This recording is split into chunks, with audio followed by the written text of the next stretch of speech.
Boys and girls, today you are going to be working on the first part of creating a work of art that is all based on our understanding of composition.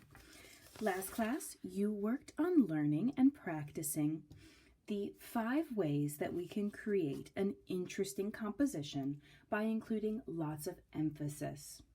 We create emphasis by combining the techniques of using the rule of thirds, having a focal point, cropping our objects, overlapping them with shadows, and including different elements of contrast into our work of art.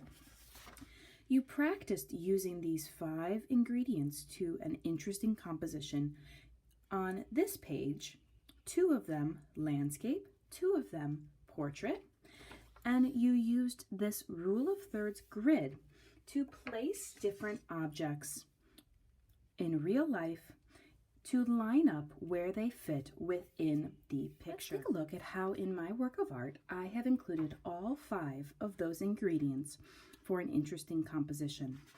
The first one is the rule of thirds grid, and if we were to imagine the thirds grid on my composition here, you'll notice that this object right here is directly on top of one of those pluses. This is now becoming my focal point. The focal point will later be accentuated by having some things that point towards it as well. I have cropped my picture to have things running off the edge. This brings me closer to these objects to make it more interesting. I have obviously overlapped many of my objects and added shadows underneath. And lastly, contrast. And this is going to be something that I will continue to enhance the further I work on this. Today, boys and girls, your goal is to draw the objects in your composition and add shadows underneath the bottoms of all of your objects. What I like to do is envision that there is a sun over here or a light, and the light is shining down onto my objects, creating shadows behind where all those objects are. But in fact, boys and girls, ideally what I would like for you to do is take your rule of thirds grid today and place down on it the objects that you are actually going to be drawing.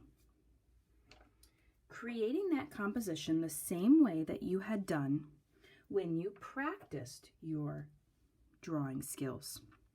Then, boys and girls, you are able to see very clearly how there might be shadows. So I have shadows here, and when I am drawing onto my finished work of art, I want to try and make sure that I get the shadows where they are at on a particular side. So the light is coming from over here and the shadows are now on this side of the objects. Now I want to explain to you quickly though, when I am coloring shadows, something that I have done is I have chosen a cool color for my shadows. This will further enhance my contrast, especially if the candy wrappers are warm colors. That will give me lots of interest in my composition. But specifically, when we are coloring shadows, the shadow is always very dark in value near the object, and as it goes further away, it gets lighter and lighter. You can notice that here with my glue bottle. The shadow in this area is very dark, and as it goes away, it gets fuzzier and hazier. We need to create that same illusion on our work of art by pressing hard near the base of our object and releasing or lightening the pressure as it goes away.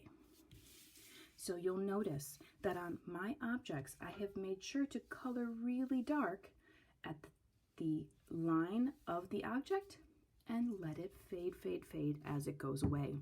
We can use our technique of layering our colored pencil to further achieve this effect. But something that I love to do with my colored pencil to help me with this is I actually hold it a different way. Instead of holding my pencil like I'm writing, I hold my pencil so that the entire side of the colored pencil can touch the paper. And this creates a fuzzy type of coloring.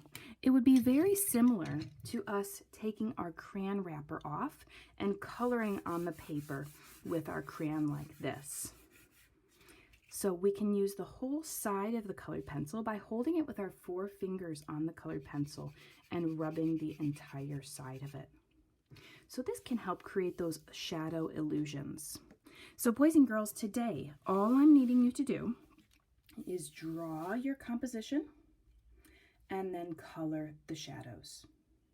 We want to make sure to include all 5 of the ways that we create emphasis.